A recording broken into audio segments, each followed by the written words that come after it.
everyone. Welcome to Charlotte. We're here in the Eastover neighborhood. I'm joined here by KFiles of KFiles Design. She is the owner and principal designer, and she has welcomed us into this project. I'm so excited to show you all everything that her team touched and the way they created this space for this young family. Karri, thanks so much for having us. Can you share a little bit about this project and how you worked with the couple and family to make it their space? Absolutely. Yes. They invited me to come take a look at their space right when they bought the house. And it had not been kept up. And she needed a space for play, for three young children and an adult zone, and really to open the entire viewpoint up from the kitchen and the lounge area so that she could see the kids playing when she was in the house. And that included a deck renovation, a pool renovation. The most amazing thing that we did is we salvaged the original rose garden from the original owner. And so I'm very excited to share that with you. I love that. And as you can already see, there's so many treasures in this backyard.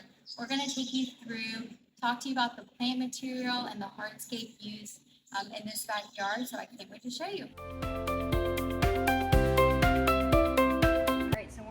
Over here to the right, this is where we created our lounge moment. I absolutely love these swivel chairs. These are also from Harbor Outdoor. They offer over 32 different fabrics for upholstery on their stock frames, which is really fantastic. And we have this lovely coffee table here. And then the really fun part about the side tables is that they are actually double as storage. When we did this full renovation, we swapped out some of the older lanterns that had been on the house for 30, 40 years for these new, more contemporary lanterns from Lantern and Scroll, and this is the Old Village collection in copper. Limestone is one of the densest paver patio materials that you can use. You will see limestone on monuments, and it is lighter in color, and that is great for feet, especially tiny feet. When we have these hot climates and full sun, we definitely want cooler under the toes. And so this is one of my favorite materials to use here in the South. And when we designed this patio, we had to think about pool code and how far the patio was from pool coping edge. And so you can see how we designed this step system. It's very gracious all the way across, and it parallels with the pool shape.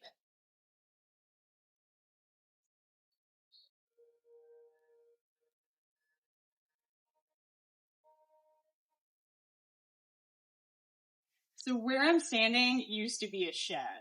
It came all the way out here. And if you can imagine how difficult it was to get past the pool to the backyard, I had to create a really beautiful moment for the mother of the family. So this space is not only for her three children, but it's also for her. And we wanted to create something beautiful for her to look at. So we designed this arch trellis.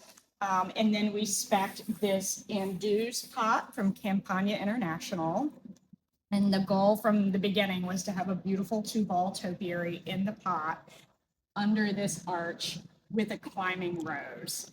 And the original base of the house had one lantern, and so we went ahead and paired that on the other side for symmetry and additional lighting.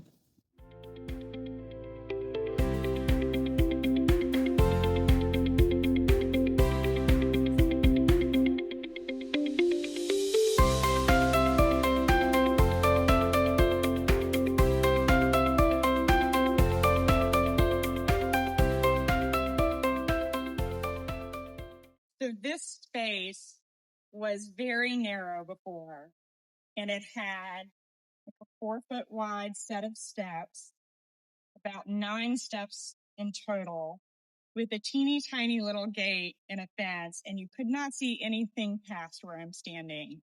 And this is a very large lot, and there's tons of room to play behind me. So we wanted to duplicate the graciousness of the limestone patio and make very wide, gracious steps so the kids can run up and down in groups. And then have a landing. And when we have a very large run of steps, I always like to have a landing pad after a couple of steps for family members who might be a little bit older. That also created this beautiful lounge space on the backside of the pool. It gave us the ability to do a terraced bed for the salvaged rose garden. So previously, this was a mounding hill, and there are over 21 varieties of tea roses that were on the property. And the owner, when she sold the house, asked the client to please try to salvage the rose garden. And so that was our number one goal. We worked with A Perfect Rose here in Charlotte to achieve that.